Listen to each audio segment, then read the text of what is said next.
Okay students, आज मैं आप लोगों के लिए क्लास 11th का एक मोस्ट इम्पोर्टेंट टॉपिक पढ़ाने वाला हूँ और उसका नाम है प्रोजेक्टाइल मोशन।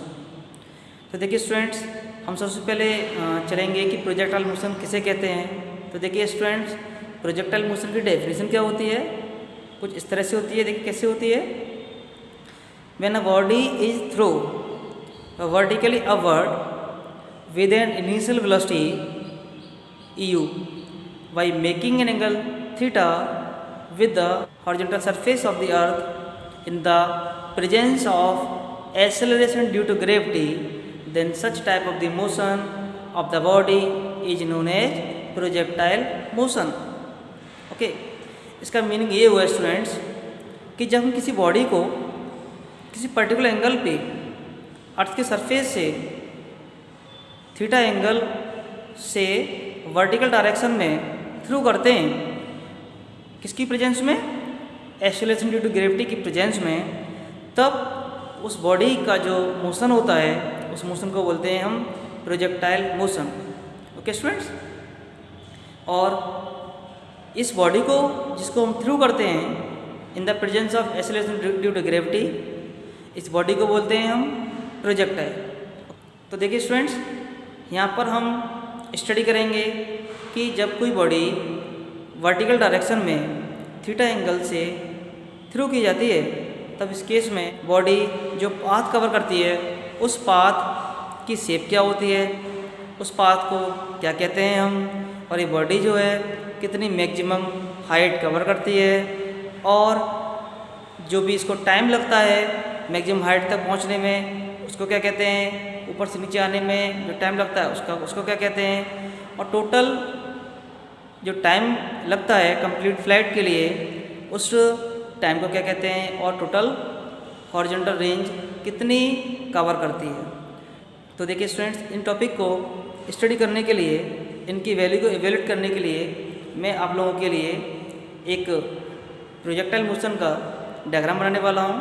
इसको थोड़ा गौर से देखिए, क्योंकि ये डायग्राम यदि आप लोगों को क्लियर हो गया तो आपको 100% ये टॉपिक समझ में आ जाएगा, और आसानी से आप सभी वैल्यूज़ को, जितने भी हमारे फॉर्मूले यहाँ पर हम लोग ड्राइव करेंगे, उन सभी फॉर्मूले को आसानी से आप लोग एवेल्यूएट कर सकते हैं। तो देखिए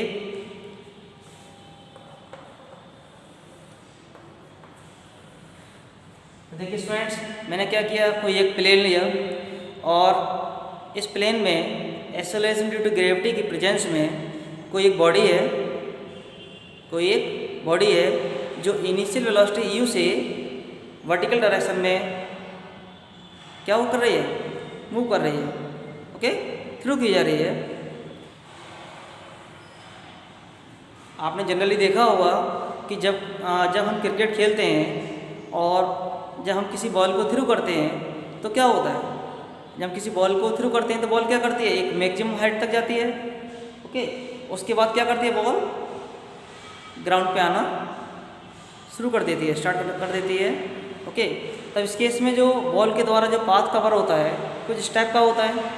ओके स्टूडेंट्स, तो देखिए इस केस में जो वेलोसिटी है, जो बॉडी की जो वेलोसिटी वो कितनी मान ली हमने, u मान ली। ओके, और ये बॉडी जो है हॉरिजॉन्टल सरफेस से, दैट इज हमारा क्या है, हॉरिजॉन्टल सरफेस है, इससे थीटा एंगल से थ्रू की जा रही है। देखिए स्टूडेंट्स, हम प्रोजेक्टाइल मोशन का एक बेस्ट एग्जांपल क्रिकेट की बॉल को ले सकते हैं। जब हम किसी क्रिकेट की बॉल को थ्रू करते हैं तब क्या होता है, क्रिकेट की बॉल एक मैक्सिमम हाइट तक जाती है, उसके बाद क्या करती है, अर्थ सरफेस पे दोबारा वापस आना शुरू कर देती है। तो इस केस में जो क्रिकेट की जो बॉल होती है, जो क्रिकेट की बॉल का जो मोशन होता है उस मोशन को बोलते हैं हम प्रोजेक्टाइल मोशन, और क्रिकेट की जो बॉल होती है उस बॉल को बोलते हैं हम, या हम बॉल को कह सकते हैं प्रोजेक्टाइल। ओके, तो देखिए स्टूडेंट्स, जो ग्राफ हमारा कुछ इस टाइप का प्लॉट होगा। ओके, टाइम डिपेंडेंट ग्राफ है, मतलब ये ग्राफ किसके बीच में प्लॉट होगा, वेलोसिटी वर्सेस टाइम ग्राफ होगा। ओके, तो देखिए स्टूडेंट्स, जब ये बॉडी यहाँ से अर्थ सरफेस से थ्रू की जाएगी, ओके, तब इस केस में टाइम क्या होगा, इसका 0 होगा, और इस केस में यहाँ वेलोसिटी जो होगी इनिशियल वो 0 होगी। लेकिन जैसे ही क्या होगा, हम किसी बॉडी को थ्रू करेंगे तो क्या होगी, इसकी पर्टिकुलर इंस्टेंट ऑफ टाइम पर, दैट इज पर्टिकुलर अलग अलग डिफरेंट टाइम पर इसकी वेलोसिटी भी क्या होगी, डिफरेंट होगी। ओके, तो देखिए स्टूडेंट्स, इस केस में जो बॉल मैक्सिमम हाइट कवर करेगी, दैट इज कहाँ तक कवर करेगी, यहाँ कवर करेगी। मैंने इस पॉइंट को ए दे दिया, ए नोट कर दिया। तो इस केस में जो ए पॉइंट जो है अर्थ की सरफेस से, दैट इज अर्थ से, दैट इज ग्राउंड से जितनी हाइट पर है उसको हम बोलेंगे मैक्सिमम हाइट।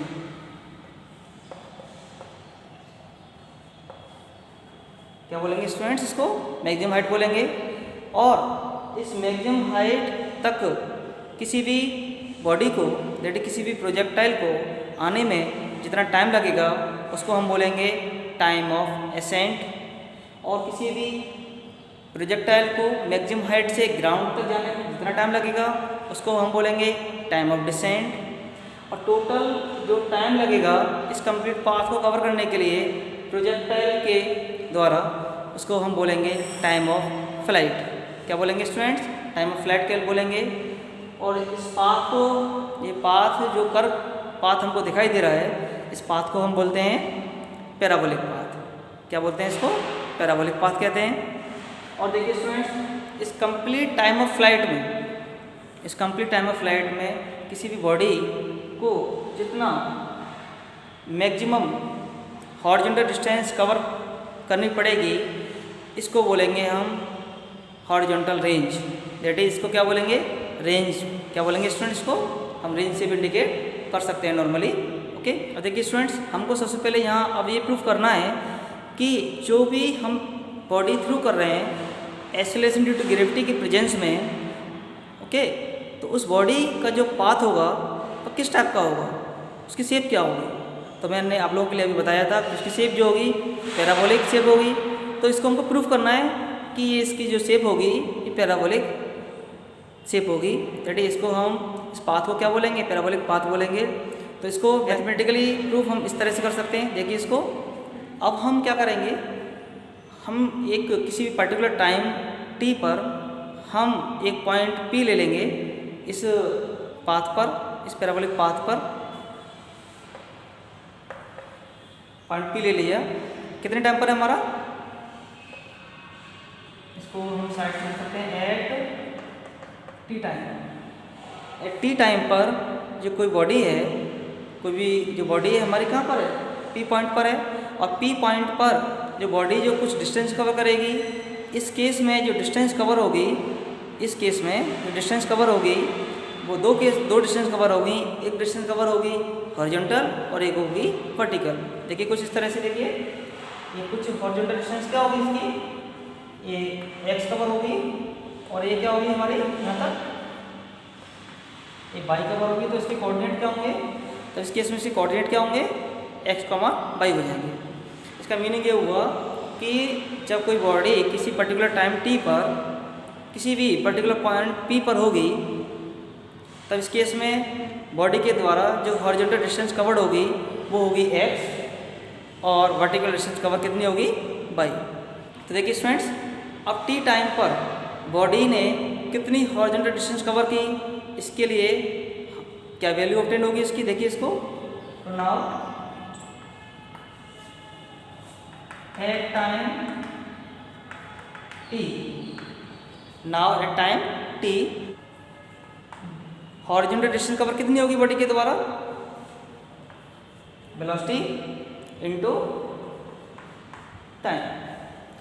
अब देखिए स्टूडेंट्स, सबसे बड़ी प्रॉब्लम हमारी यहाँ पर ये क्रिएट होती है कि जब कोई बॉडी हमारी थीटा एंगल पे इंक्लाइंड हो रही है, ओके, किस वेलोसिटी, यू वेलोसिटी से, ओके, तो इसकी कोई पर्टिकुलर कंपोनेंट तो इसका कोई है नहीं है, ना तो इसका हॉरिजॉन्टल कंपोनेंट है ये यू है, ना इसका वर्टिकल कंपोनेंट है। तो हम क्या करेंगे, इस वेलोसिटी को, इस वेलोसिटी वेक्टर को हम क्या करेंगे, दो पार्ट में रिजॉल्व कर लेंगे। एक पार्ट होगा इसका हॉरिजॉन्टल कंपोनेंट और दूसरा पार्ट होगा इसका वर्टिकल कंपोनेंट। दैट इज इस u का कंपोनेंट हॉरिजॉन्टल डायरेक्शन में ux होगा और y डायरेक्शन में uy होगा। ओके, और ux डायरेक्शन में इसकी जो वैल्यू होगी वो होगी u cos थीटा। ओके, और y डायरेक्शन में इसकी जो वैल्यू होगी uy की वो वैल्यू होगी u sin थीटा। ओके, कैसे पता करते हैं u cos theta u sin theta को? हम क्या करेंगे, इस पर एक परपेंडिकुलर ड्रॉ कर लेंगे और ये राइट एंगल हो जाएगा। अब देखिए थीटा के सामने वाली साइड क्या हो गई, परपेंडिकुलर हो गई। और परपेंडिकुलर हमारा किस ट्रिग्नोमेट्रिक फंक्शन से आइडेंटिफाई होता है, दैट इज वर्टिकल कंपोनेंट हुआ हमारा। ये किससे आइडेंटिफाई होगा, sin थीटा से।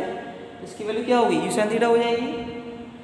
और देखिए ये हमारा क्या है, 90 के सामने वाली हाइपोटेनस हुई। तो और इस केस में जब हमारा ये परपेंडिकुलर हुआ, ये हाइपोटेनस हुआ, तो ये बेस हुआ। और बेस हमारा किससे आइडेंटिफाई होता है, cos थीटा से। ओके, हमने क्या किया, इस u के दो कंपोनेंट रिजॉल्व कर लिए। एक हुआ हमारा ux that is u cos theta, एक हुआ हमारा uy that is u sin theta. Okay, तो देखिए स्टूडेंट, जब कोई बॉडी हॉरिजॉन्टल डिस्टेंस कवर करेगी तो इस केस में एक्सेलरेशन ड्यू टू ग्रेविटी की जो वैल्यू होगी वो 0 होगी। ओके, तब इस केस में जो इसकी जो हॉरिजॉन्टल डिस्टेंस कवर होगी वो क्या होगी, वो होगी हमारी वेलोसिटी टू टाइम के इक्वल। और इस केस में जो वेलोसिटी लेंगे, हम वेलोसिटी लेंगे horizontal velocity that is ux। Okay students, अब देखिए इसे क्या लिख सकते हैं इसको हम,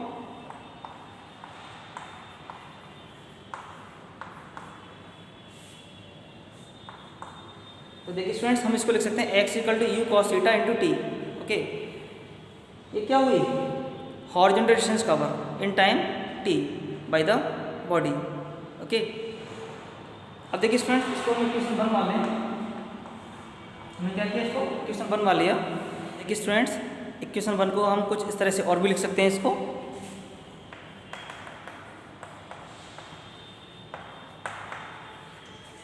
t is equal to x upon u cos theta. Okay students, अब देखिए स्टूडेंट्स, जितना टाइम में इसने हॉरिजॉन्टल डिस्टेंस कवर की, सेम उसी टाइम में क्या किया इसने, एक वर्टिकल डिस्टेंस भी कवर की।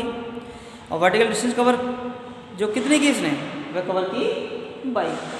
ओके स्टूडेंट्स, तो हम क्या करेंगे, अब हम फाइंड आउट करेंगे इस टाइम t में इस बॉडी ने वर्टिकल डिस्टेंस कितनी कवर की। तो देखिए, now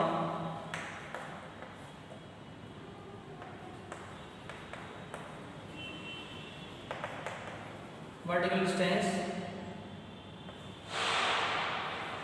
covered by a body y equal to कितना होगा। तो देखिए स्टूडेंट्स, अब जितने टाइम में इसने ये हॉरिजॉन्टल डिस्टेंस कवर की है बॉडी ने, दैट इज x क्या हमारा, हम चाहें तो यहाँ लिख भी सकते हैं इसको,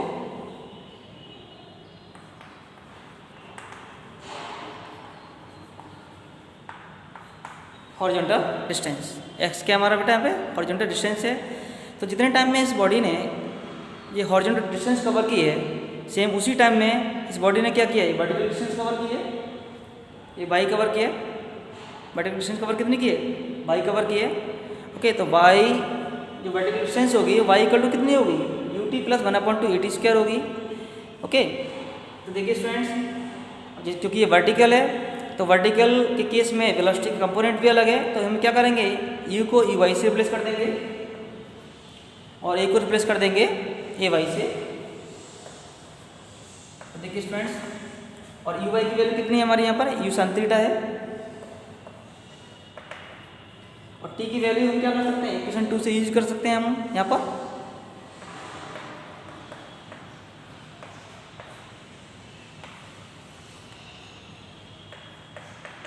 वन अपॉइंट 2, और हम क्या कर रहे हैं, बॉडी जो है एक्सीलरेशन ड्यू टू ग्रेविटी के अगेंस्ट थ्रो कर रहे हैं, तो ay की वैल्यू कितनी होगी, -g होगी।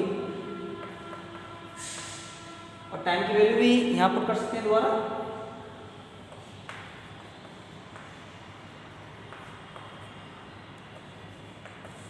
तो देखिए स्टूडेंट ये क्या हुआ, यू से यू कैंसिल आउट हो गया, तो क्या बचा हमारा साइन थीटा अपन कॉस थीटा, ये वैल्यू क्या होती है टेन थीटा होती है,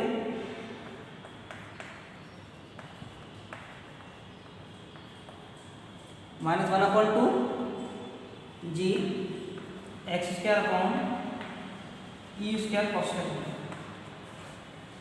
तो देखिए स्टूडेंट्स इक्वेशन 3 जो रिप्रेजेंट करती है वह रिप्रेजेंट करती है हमारी vertical distance covered by body in time T, vertical distance covered by body in time T. Okay, अब आप देखेंगे इक्वेशन 3, तो इक्वेशन 3 की जो फॉर्म है वह सेम वही फॉर्म है जो पैराबोला की इक्वेशन की फॉर्म होती है, दैट इज इसका मीनिंग ये हुआ। तो देखिए स्टूडेंट्स यहाँ पर जो इक्वेशन 3 है, इक्वेशन 3 की सेम वही फॉर्म है जो हमारी इक्वेशन ऑफ पैराबोला की होती है। देखिए कुछ इस तरह से, here equation 3 is in the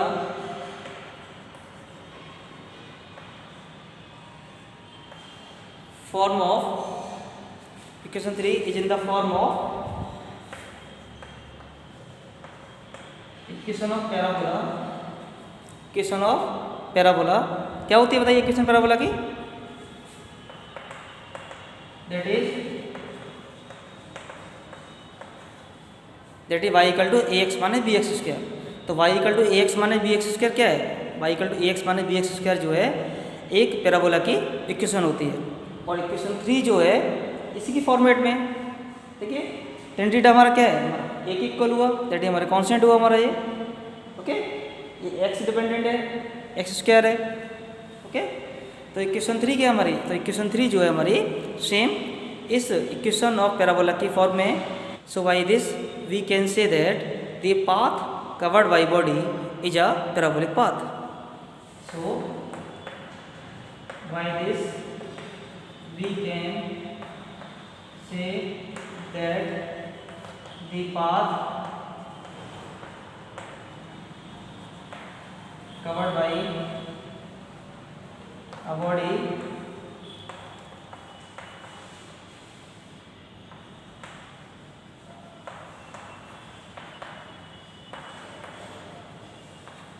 is a parabolic path। Okay students, अब देखिए स्टूडेंट्स अब हम डिस्कस करेंगे कि ये जो प्रोजेक्टाइल है जब इसको हम थ्रू करेंगे तो कितनी मैक्सिमम हाइट तक जाएगा, कितनी मैक्सिमम हाइट तक जाएगा या कितनी मैक्सिमम हाइट अटेन करेगा। ओके स्टूडेंट्स, हम इसको रफ कर देता हूँ, स्टार्टिंग से दोबारा लिखते हैं।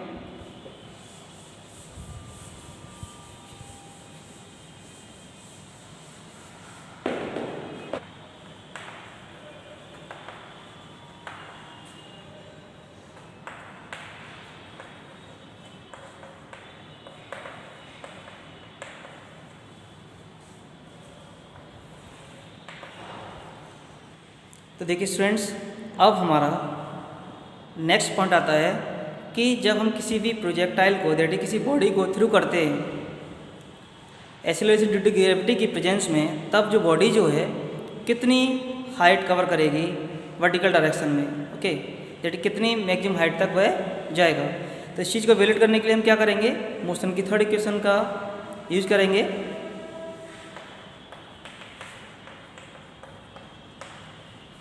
जैसा कि मुझे पता है कि जब कोई बॉडी हम वर्टिकल डायरेक्शन में थ्रू करते हैं तब इस केस में क्या होंगे, क्या होंगे बताइए, हम ग्रेविटी के अगेंस्ट वर्क करते हैं। तो इस केस में इसको हम क्या लिख सकते हैं, इस क्वेश्चन को कुछ इस तरह से लिख सकते हैं। हमको पता है कि जब हम किसी भी बॉडी को वर्टिकल डायरेक्शन में थ्रू करते हैं तब उस केस में हम एक्सेलरेशन ड्यू टू ग्रेविटी के अगेंस्ट वर्क करते हैं, और उस केस में जो वेलोसिटी का जो कंपोनेंट होगा वो क्या होगा, यू होगा। और सबसे मेन जो थिंग्स हमारे यहाँ पर ये है कि मैक्सिमम हाइट पर जाने के बाद बॉडी की जो फाइनल वेलोसिटी होगी वह क्या हो जाएगी, 0 हो जाएगी। ओके, तो देखिए क्या होगा, सबसे पहले हम क्या करेंगे, इसको हम रिप्रेजेंट कर देंगे, शो करेंगे कि इसका मोशन जो है वर्टिकल डायरेक्शन में है। तो इसके लिए हम क्या करेंगे, इन सभी के बेसिस पे क्या लगाएंगे, y लगा देंगे। ओके, अब वी वाई की वैल्यू क्या है हमारी, यहाँ 0 होगी।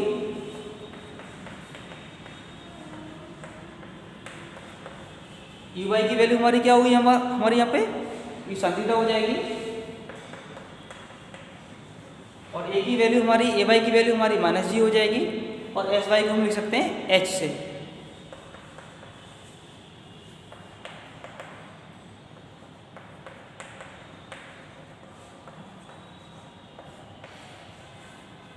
तो देखिए स्टूडेंट्स, जब कोई भी बॉडी थ्रू करेंगे हम एक्सीलरेशन ड्यू टू ग्रेविटी के अगेंस्ट जो हमारी प्रोजेक्टाइल मोशन को शो कर रही होगी, उस केस में जो बॉडी के द्वारा हाइट कवर्ड होगी वो कितनी होगी, e square sine square theta upon 2g के इक्वल होगी।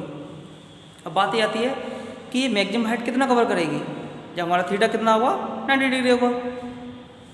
व्हेन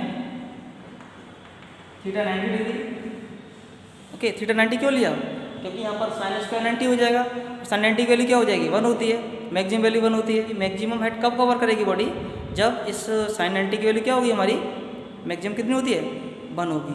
ओके तो देखिए फ्रेंड्स, इसका मीनिंग ये हुआ कि जब साइन 90 की वैल्यू हमारी यहाँ पर 1 होगी, इसका मीनिंग ये हुआ कि जब थीटा 90 डिग्री होगा तब इसकी इसमें बॉडी क्या करेगी, मैक्सिमम हाइट को कवर करेगी, दैट इज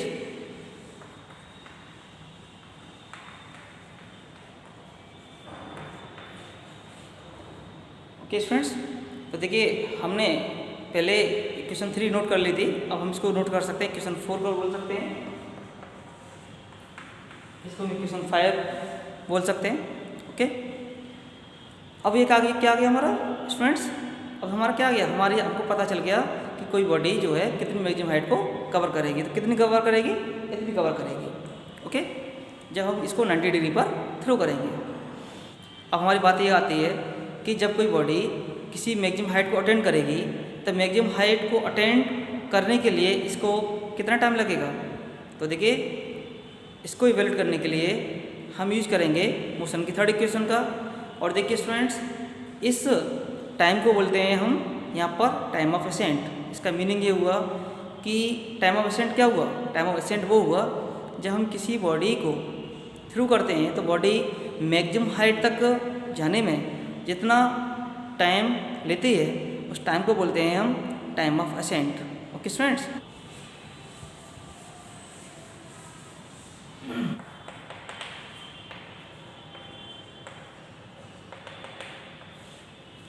तो देखिए स्टूडेंट्स, टाइम ऑफ असेंट क्या होता है, जब कोई बॉडी को हम थ्रू करते हैं और बॉडी जब प्रोजेक्टाइल मोशन को शो करती है, उस केस में जब बॉडी मैक्सिमम हाइट कवर कर रही होती है तो बॉडी को मैक्सिमम हाइट तक जाने में जितना टाइम लगता है उसे बोलते हैं टाइम ऑफ असेंट। इसको हम इवेल्यूएट करेंगे किससे, मोशन की फर्स्ट इक्वेशन से।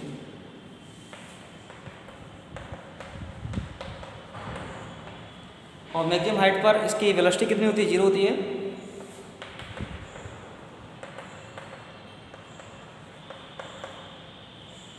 अब इसको यहाँ पर हम टाइम को t की जगह t डैश से रिप्रेजेंट करेंगे, क्यों, क्योंकि हम t टर्म पहले यूज कर चुके हैं। ओके जब हमने प्रूफ किया था, किसको प्रूफ किया था, इक्वेशन ऑफ पैराबोला की इक्वेशन को प्रूफ किया था। तो t डैश का कितना होगा, तो देखिए t डैश इक्वल टू कितना होगा, ये sin थीटा अपॉन g, और ये क्या हुआ हमारा टाइम ऑफ एसेंट हुआ। अब बात आती है टाइम ऑफ डिसेंट की। टाइम ऑफ डिसेंट क्या होता है, तो देखिए स्टूडेंट्स, जब कोई बॉडी मैक्सिमम हाइट पर होती है तो मैक्सिमम हाइट से ग्राउंड पर आने में उसको जितना टाइम लगेगा उसको बोलते हैं हम time of decent.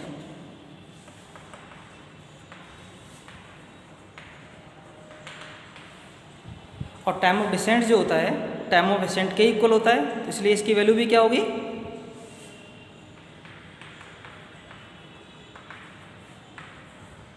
sin theta upon g ही होगी। ओके स्टूडेंट्स, चाहे तो इसको सेम t डैश से रिप्रेजेंट कर लीजिए या इसको अलग से t डबल डैश से रिप्रेजेंट कर लीजिए, ऐसी कोई प्रॉब्लम नहीं है। अब स्टूडेंट्स बात आती है कि इस बॉडी को मैक्सिमम हाइट तक जाने में जो टाइम लगा वो कितना हुआ, टाइम ऑफ एसेंट हो गया, ऊपर से नीचे आने में टाइम ऑफ डिसेंट लग गया। तब आता है कि total path, parabolic path cover करने के लिए इस बॉडी को कितना टाइम लगा, तो देखिए उसे बोलते हैं हम time of flight.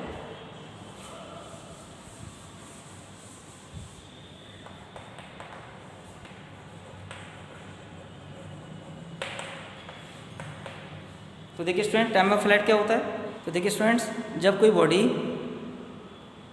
Complete path को कवर कर लेती है, पैराबोलिक पाथ को कवर कर लेती है, तब उस केस में कुछ हॉरिजॉन्टल पाथ भी कवर किया हुआ होता है बॉडी के द्वारा। उस हॉरिजॉन्टल पाथ को क्या कहते हैं? उसको हम बोलते हैं range, that is horizontal range कहते हैं। ओके, अब हम पढ़ेंगे किसके बारे में? हॉरिजॉन्टल रेंज के बारे में पढ़ेंगे। तो देखिए हॉरिजॉन्टल रेंज डायग्राम में हम कैसे रिप्रेजेंट कर सकते हैं? कुछ इस तरह से कर सकते हैं।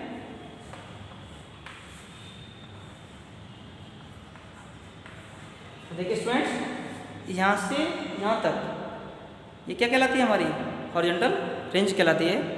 और हॉरिजॉन्टल रेंज को हम कैसे निकालते हैं? ये हॉरिजॉन्टल रेंज का सिंबल क्या होता है? आर होता है। और इसका फॉर्मूला क्या होगा? जब कोई बॉडी हॉरिजॉन्टल डिस्टेंस कवर करेगी तो वेलोसिटी क्या होगी इसकी? हॉरिजॉन्टल वेलोसिटी होगी, दैट इज यूएक्स होगी। टाइम कितना होगा हमारा यहाँ पे? कैपिटल टी होगा, क्योंकि टोटल टाइम कितना लगा हमको यहाँ से यहाँ तक आने में? कैपिटल टी लगा, that is time of flight लगा। ओके, और हॉरिजॉन्टल रेंज के केस में, दैट इज जब कोई बॉडी हॉरिजॉन्टली मूव करती है, ग्राउंड पर मूव करती है, तो उस केस में एक्सेलरेशन ड्यू टू ग्रेविटी की वैल्यू क्या होती है? 0 होती है। ओके, तो हमारी जो हॉरिजॉन्टल रेंज होगी वह किससे इवैल्यूएट होगी? और इसी फॉर्मूले से इवैल्यूएट हो जाएगी। देखिए यूएक्स क्या हमारा u cos थीटा है, और टाइम और फ्लाइट हमारा कितना आ गया? 2u sin theta upon g आ गया। ओके, इसका जो भी इक्वेशन आया मैं मान लेता हूँ इसको। सपोज इक्वेशन हमारी ये 6 है, तो कितना हुआ? Into 2u sin theta upon g हुआ। तो देखिए स्टूडेंट्स क्या हुआ हमारा? इसको हम कुछ ऐसे लिख सकते हैं,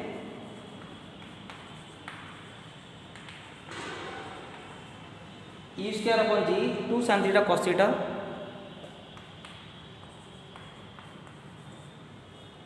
दैट इज ये हुआ हमारा 2 sin थीटा cos थीटा क्या हुआ? sin 2 थीटा हुआ।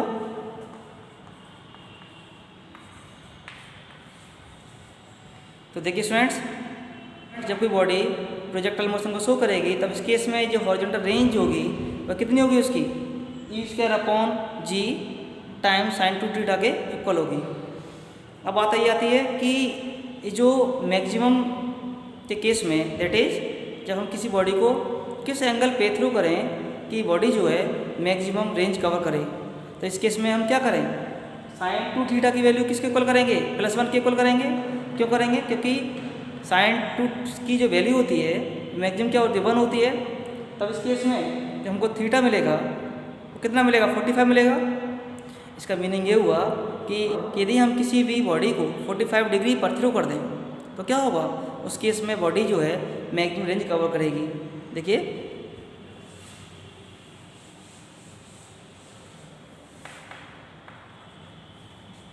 देखिए फॉर मैक्सिमम रेंज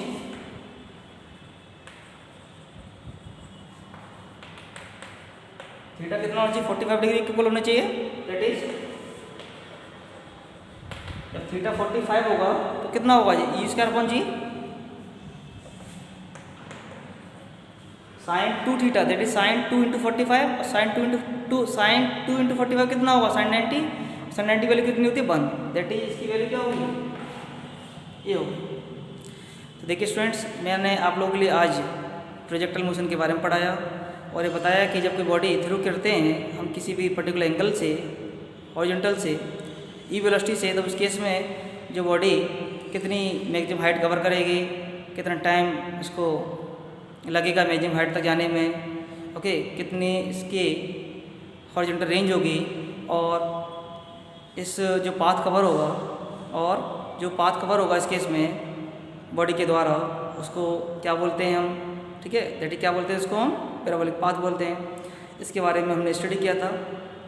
तो देखिए स्टूडेंट्स, आपको यदि किसी भी पॉइंट में, लाइन में कोई प्रॉब्लम है, ठीक है, तो आप लोग मुझे कमेंट बॉक्स में मुझे शेयर कर सकते हैं, सेंड कर सकते हैं।